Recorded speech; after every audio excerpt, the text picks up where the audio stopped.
ഈ നോബിയുടെ ചേട്ടനൊരു അച്ഛനല്ലേ? ഈ അച്ഛന്റെ പേരെന്താ? അച്ഛന്റെ പേര് ബോബി ചേരി. ബോബി ചേരിയില് അച്ഛനെ വീട്ടിൽ വരാറുണ്ടോ? അച്ഛൻ വീട്ടിൽ വരാറുണ്ട്. ഈ അച്ഛനെ ഈ കാര്യങ്ങള് ഈ ഷൈനി ആയിട്ടുള്ള ഈ ഇവരുടെ കുടുംബങ്ങളൊക്കെ അച്ഛനത് കോംപ്രമൈസ് ചെയ്യാനായിട്ട് തയ്യാറായിട്ടില്ല അല്ലേ?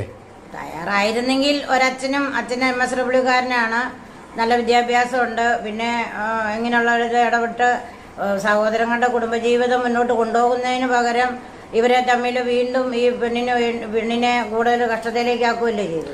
ഈ അച്ഛന്റെ ഇടപെടൽ നന്നായിട്ടുണ്ടായിരുന്നു ഇവരുടെ കുടുംബത്തിൽ. അച്ഛന്റെ ഇടപെടലിനും അച്ഛന്റെ ഭീഷണി ഉണ്ടായിരുന്നു. അച്ഛന് ഹൈക്കോടതി അഡ്വക്കേറ്റ് ആയാറ് എന്തു ആവാന്നുള്ള രീതി നിയമങ്ങൾ തൻപോരിമയായി പോയി.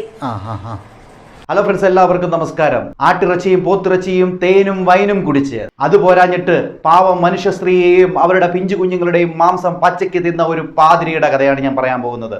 ഈ സംഭവം കഴിഞ്ഞ ദിവസം ഞാനൊരു വീഡിയോ ഇട്ടിരുന്നു. ഭർത്താവിന്റെ പീഡനങ്ങൾക്ക് ഇരയായ 43 വയസ്സുള്ള ഒരു സ്ത്രീ, അവരുടെ 2 മക്കൾ 13ഉം 10ഉം വയസ്സുള്ള അലീന, ഇവാന എന്ന് പറയുന്ന 2 പെൺകുട്ടികളെയും കൊണ്ട് ആത്മഹത്യ ചെയ്ത വിവരം കഴിഞ്ഞ ദിവസം ഞാനൊരു വീഡിയോ ചെയ്തിരുന്നു.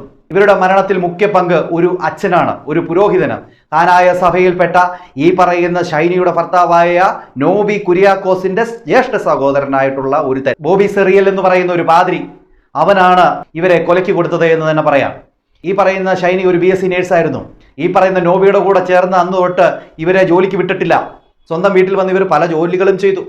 അത് കഴിഞ്ഞതിന് ശേഷം ഇവർ ജോലിക്ക് വേണ്ടി ഇവരുടെ തന്നെ സഭയിലുള്ള കാരിത്താസ് ഹോസ്പിറ്റലിൽ പോയി തിരക്കിയപ്പോൾ അവിടെ ജോലിയൊക്കെ സെറ്റായതാണ്. സെറ്റായി കഴിഞ്ഞ് വീട്ടിലെത്തി പിന്നെ ചെന്നപ്പോൾ പറയുകയാണ് ഇവിടെ ജോലിയില്ലാന്ന്. ഉന്നതരുടെ ഇടപെടലുണ്ടെന്നും. ഈ ഉന്നതരാരാന്ന് വെച്ച് കഴിഞ്ഞാൽ ഇവരുടെ തന്നെ ബന്ധുവായ ഇവരുടെ ഭർത്താവിന്റെ ബന്ധുവായിട്ടുള്ള ഈ അച്ഛൻ അങ്ങാരാണ് ഇതിനെല്ലാം ഇടംകോലിട്ടിരിക്കുന്നത്.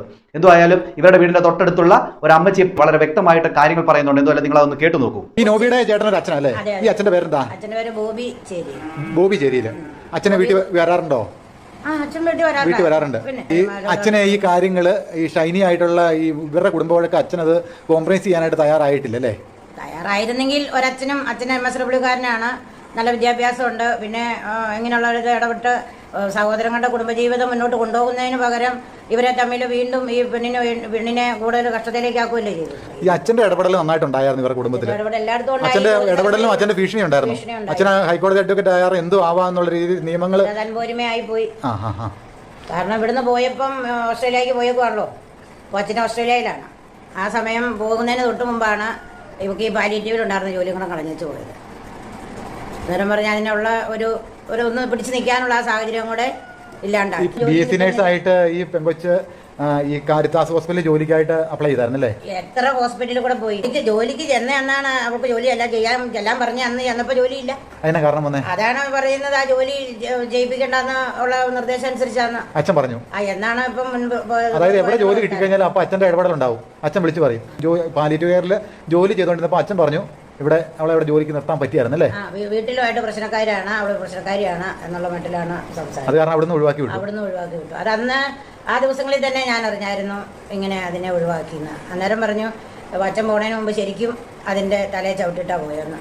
അതെല്ലേ? കുടുംബം ജീവിക്കാൻ സമ്മതിക്കാതെ പോയെന്ന് അവള് പറഞ്ഞായിരുന്നു. ഒന്നുമില്ലെങ്കിലും സഹോദരന്റെ കുഞ്ഞുങ്ങളല്ലേ 2 കൂടെ ഉള്ളത് അവളുടെ കൂടെ. ആ കുഞ്ഞുങ്ങൾക്ക് ജീവിക്കാൻ ഇവിടെ തൊഴിലാളുള്ളൂ എന്നുള്ളത് മനസ്സിലാക്കേണ്ടതാരാ? അപ്പൊ ഈ കുഞ്ഞുങ്ങളെ കൂടെ ജീവിപ്പിക്കാതിരിക്കാനല്ലേ ഒരു തൊഴിലിന് പോയത് ഇല്ലാതാക്കി. ഈ അച്ഛന് തൊഴിലെങ്കിലും മേടിച്ചു കൊടുക്കുവായിരുന്നെങ്കിൽ അവരെങ്ങനെ ജീവിച്ചു പോകാൻ? അല്ലെ, ആ തൊഴിൽ മേടിച്ചു കൊടുക്കണ്ട, ഉപകാരം ചെയ്യണ്ട, ഉപദ്രവിക്കാതിരിക്കാൻ മേലെ. ഉപകാരം ചെയ്യാനായിരുന്നെങ്കിൽ അവർക്ക് ചെയ്യാമായിരുന്നു. പക്ഷെ ഒരു തൊഴിൽ ചെയ്ത് അവരുടെ കുഞ്ഞുങ്ങളെ, അത് ആരുടെ കുഞ്ഞാ? ഈ അച്ഛന്റെ സഹോദരന്റെ കുഞ്ഞല്ലേ? ഈ കുടുംബത്തിലെ കുഞ്ഞുങ്ങളല്ലേ? ആ കുഞ്ഞുങ്ങളെ സംരക്ഷിക്കാതിരിക്കാൻ വേണ്ടിയിട്ടല്ലേ ഈ പണി ചെയ്തത്? ഇതൊക്കെ നീതിയാണ്? ഒരു നീതിയില്ലാത്ത ഈ ലോകത്തിൽ നീതി നടത്തി കൊടുക്കാതെ എന്ത് പ്രസംഗിച്ചിട്ട് എന്നാ കാര്യം? ഇവിടെ ഫാദറിന്റെ ആവശ്യങ്ങൾക്കായിട്ട് ഈ ഷൈനിയുടെ പേർക്ക് ലോൺ എടുത്തായിരുന്നു. കുടുംബശ്രീന്ന് ലോൺ എടുത്തായിരുന്നു. ഈ പൈസ ഷൈനി അടയ്ക്കണം എന്ന് പറഞ്ഞ നിർബന്ധബുദ്ധി ഇവരുടെ ഭാഗത്താണ്. ഇവർ തമ്മിൽ മനസ്സുകൊണ്ട് അങ്ങ് അകന്നു കഴിഞ്ഞപ്പോഴത്തേനും ആ പൈസ അടയ്ക്കണം എന്നുള്ള രീതി. അപ്പോൾ അങ്ങനെ അടയ്ക്കണം എന്ന് പറഞ്ഞാൽ ഇതിനായിട്ട് ബന്ധപ്പെട്ട് സ്റ്റേഷനിൽ, കരിങ്കുന്നം സ്റ്റേഷനിൽ ഒരു കേസ് നിന്നായിരുന്നു. അപ്പോൾ അച്ഛൻ അതിൻ്റെ ഇടപെട്ടിട്ട് നോബിനെ കൊണ്ട് സംസാരിക്കാൻ പോലും തയ്യാറാകാതെ അച്ഛനാണ് എല്ലാ കാര്യങ്ങളും അവിടെ സംസാരിച്ച ആധികാരികമായിട്ട്. കാരണം അച്ഛനൊരു ഹൈക്കോടതി അഡ്വക്കേറ്റ് ആണല്ലോ. അപ്പം അവിടുത്തെ കാര്യങ്ങളെല്ലാം അച്ഛൻ, അതായത് അച്ഛൻ അവിടെ കിടന്ന് നിർബന്ധപൂർവ്വം അത് പ്രഷർ ചെയ്ത് അച്ഛന് വളരെ ഭീഷണിപ്പെടുന്ന രീതിയിൽ കരിങ്കുന്നം സ്റ്റേഷനിൽ വെച്ച് സംസാരിച്ചതാണ് ഒരു റിപ്പോർട്ട് കിട്ടിയേക്കുന്നത്. ഇതിനെക്കുറിച്ച് അറിഞ്ഞാൽ ചേച്ചി?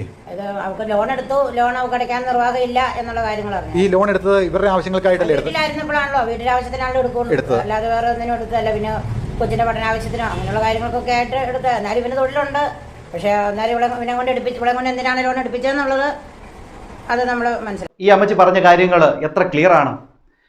സമാധാനവും കാരുണ്യവും ദൈവസ്നേഹവും പ്രസംഗിച്ച് നടക്കുന്ന പാതിരി ഇങ്ങാര് 3 ജീവനാണ് എടുത്തു കളഞ്ഞത്. ഇങ്ങാര് ഈ പറയുന്ന ഷൈനി എവിടെയെങ്കിലും ജോലിക്ക് ചെല്ലുമ്പോൾ അത് തടസ്സപ്പെടുത്തുന്നു. എടാ സഹോദരൻ്റെ ഭാര്യയാണ്, അതുമാത്രവുമല്ല സഹോദരൻ്റെ 3 കുഞ്ഞുങ്ങളെ പോറ്റണം. എന്നിട്ടും ആ വീട്ടമ്മയുടെ ജോലി തട്ടിത്തെറിപ്പിക്കുന്നു. ഇങ്ങാരുടെ ഇടപെടൽ കാരണമാണ് കാരിത്താസ് ഹോസ്പിറ്റലിൽ നിന്ന് ജോലിക്ക് വാ എന്ന് പറഞ്ഞെടുത്തു നിന്നും ജോലി ഇല്ല എന്ന് പറഞ്ഞ് അവരെ തിരിച്ചുവിട്ടത്. അത് കഴിഞ്ഞതിന് ശേഷമാണ് ഈ പറയുന്ന ഷൈനി ട്രെയിനിൻ്റെ മുമ്പിൽ ഈ പെമ്മക്കളെയും കൊണ്ട് ചാടി ആത്മഹത്യ ചെയ്യുന്നത്. ഇതിനെല്ലാം കാരണക്കാരനായ പള്ളിയിലച്ച നിങ്ങൾ എന്ത് നേടി? ഇവൻ്റെ ഫോട്ടോ ഞാൻ ഈ സൈഡിൽ കൊടുത്തേക്കാം. എന്ത് നാറിയാടോ താൻ, എന്ത് നാറിയ സ്വഭാവം കാണിച്ച നിങ്ങളെ പള്ളിയിൽ കാണാൻ ചെന്ന് കഴിഞ്ഞാൽ നാട്ടുകാരെടുത്ത് പൂശും. അറിയാമോ ഇതുപോലത്തെ പന്ന സ്വഭാവം കാണിച്ചത്? ഇന്നായിരുന്നു ആ പറയുന്ന ഷൈനിയുടെ ശവസംസ്കാരം. അതും ഈ പറയുന്ന ഇവരുടെ പള്ളിയിൽ ഈ പറയുന്ന ഷൈനിയുടെ പള്ളിയിൽ അടക്കിയില്ല. അതും കൊണ്ടുപോയിരിക്കുന്നത് ഇവൻ്റെ വീട്ടിലെ ഇവൻ്റെ നോബി എന്ന് പറയുന്നവൻ്റെ ആ പള്ളിയിലാണ് കൊണ്ടുപോയിരിക്കുന്നത്, ചുങ്കത്ത് തൊടുപുഴയിലുള്ളത്. അതിൻ്റെ അകത്തും ചില നാറികൾ കളിച്ചിട്ടുണ്ട്. ഇവൻ്റെയൊക്കെ ഇടപെടലാണ് അതിൻ്റെ അകത്ത്. പാവം പിടിച്ച വീട്ടുകാർക്ക് ചോദിക്കാനും പറയാനും ആരുമില്ലല്ലോ. അതാണ് ഇവിടെ സംഭവിച്ചത്. എന്തുവായാലും ഇവരെ അറിയാവുന്ന വേറൊരാൾ പറയുന്ന കാര്യം നിങ്ങളൊന്ന് കേട്ടു നോക്കി. നമ്മുടെ അടുത്തല്ലേ, പുള്ളി ദൂരമൊന്നുമില്ല, അന്വേഷിച്ച് അറിയാവുന്ന കാര്യങ്ങളുള്ളൂ. പുള്ളിക്കാരി ശരിക്കും 4 പേരെ പണിയൊക്കെ ചെയ്ത് പറമ്പിലും മറ്റൊക്കെ ആയിട്ട് പിള്ളേരെ വളർത്താനാകുന്ന ശ്രമിച്ചിട്ട് ഒരു നിവൃത്തിയില്ലാണ്ട് വന്ന് പുള്ളിക്കാരി കൃഷി ചെയ്ത സാധനങ്ങൾ, വാഴക്കൊലകൾ ഉൾപ്പെടെ സാധനങ്ങളൊക്കെ ചുമന്ന് കടയിലൊക്കെ കൊണ്ട് കൊടുത്ത് ജീവിക്കാൻ നോക്കിയിട്ടൊന്നും ഇവർ ജീവിക്കാൻ സമ്മതിച്ചില്ല. അത് കഴിഞ്ഞിട്ട് കാരിത്താസിൽ ഇന്റർവ്യൂ കഴിഞ്ഞ് കാരിത്താസിൽ അപ്പോയിന്റ്മെന്റ് കിട്ടിയതാണ്.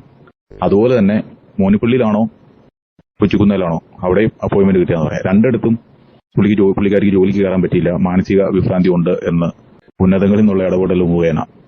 ഇതെല്ലാം കഴിഞ്ഞിട്ട് പുള്ളിക്കാരി കഴിഞ്ഞ 1 വർഷമായിട്ട് കാരിത്താസിൽ സ്വന്തം വീട്ടിലാണ് താമസിക്കുന്നത്. അതിന് തൊട്ട് അപ്പുറത്ത് 100 മീറ്റർ അപ്പുറത്ത് ഒരു പാലിയേറ്റീവ് കെയർ ഉണ്ട്, അവിടെ ജോലി ചെയ്യുമായിരുന്നു.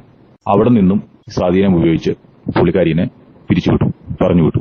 ഒരു വക വൈരാഗ്യ മനോഭാവത്തോടെ ഒരു രീതിയിലും ജീവിക്കാൻ സമ്മതിക്കില്ല എന്ന ഒരു വൈരാഗ്യ മനോഭാവത്തോടെ ഇതുപോലെ ഉപദ്രവിച്ചാൽ എങ്ങനെ പിടിച്ചു നിൽക്കാൻ പറ്റും? ഇത്രയ്ക്ക് വൈരാഗ്യം കാണിക്കാനായിട്ട് ആ പെങ്കൊച്ച് എന്ത് ചെയ്തു? എടാ നിന്റെ സഹോദരന്റെ ഭാര്യയല്ലായിരുന്നോ? അതുമാത്രവുമല്ല നിന്റെ സഹോദരന്റെ കുഞ്ഞുങ്ങളുടെ അമ്മയല്ലായിരുന്നോ? അവരാ കുഞ്ഞുങ്ങളെ പോറ്റാൻ വേണ്ടിയല്ലായിരുന്നോ ഈ ജോലിക്ക് ഇറങ്ങി തിരിച്ചത്? അതെല്ലാം മുടക്കിയിട്ട് നിനക്ക് എന്ത് നേടിയടാ? എടാ പന്ന അച്ഛ, നിന്നെയൊക്കെ അച്ഛനെന്ന് വിളിച്ചുകൊണ്ട് നിന്റെയൊക്കെ മുമ്പിൽ വന്നുകൊണ്ട് കുമ്പസാരിക്കുന്ന വിശ്വാസികളെ പോലും നീ നാറ്റിക്കുന്ന രീതിയിലൂടെ നീ ഇത് ചെയ്തിരിക്കുന്നത്. എന്നിട്ട് നീ ഓസ്ട്രേലിയയിൽ ഇരുന്നു കൊണ്ട് നീ വലിയ വക്കീലാണ്, നീ വലിയ പ്രൊഫസറാണ് എന്നൊക്കെ നീ വലിയ വ്യാഖ്യാനിച്ച് വിശ്വാസികളെ പിന്നെയും പറ്റിച്ചുകൊണ്ടിരിക്കുകയല്ലേ? നിനക്കിനി അണ്ടിപ്പരിപ്പും മുന്തിരിങ്ങായും വൈനും തേനും കൊണ്ടുതരും ജനങ്ങൾ. പിന്നെ നീ അവരെ പറ്റിക്കും. സ്വന്തം കുടുംബത്തിലെ കൂടപ്പറപ്പിനെ കൊന്നിട്ടാണ് നീ അവിടെ ഇരുന്നിട്ട് ദൈവസ്നേഹം പ്രസംഗിച്ചുകൊണ്ടിരിക്കുന്നത്. ദൈവസ്നേഹമില്ലാത്ത നാറി, നിനക്കെന്തറിയാം ദൈവസ്നേഹത്തെക്കുറിച്ച്? ഇതിനെക്കുറിച്ചൊന്നും അറിയാതെ നീ ദൈവസ്നേഹത്തെക്കുറിച്ചും ദിവ്യകാരുണ്യത്തെക്കുറിച്ചും ഘോരഘോരം പ്രസംഗിക്കാൻ വേണ്ടി പോയി നിൽക്കുകയല്ലേ? അതും ഓസ്ട്രേലിയയിൽ. നിന്നെ കൊള്ളാം, സമ്മതിച്ചിരിക്കുന്നു. അതുമാത്രവുമല്ല ഈ പറയുന്ന നോബി ഉണ്ടല്ലോ, നോബി കുര്യാക്കോസ്, ഇന്ന് ഈ പറയുന്ന ഷൈനിയുടെ ബോഡി കൈക്കൊള്ളാനായിട്ട് വന്ന സമയത്ത് ആൾക്കാർ പറഞ്ഞു, നല്ല തെറിയാ വിളിച്ചത്, നീ കൊണ്ട് തിന്നടാന്നാ പറഞ്ഞ ജനങ്ങൾ. നല്ല തെറി വിളിച്ചവനെ.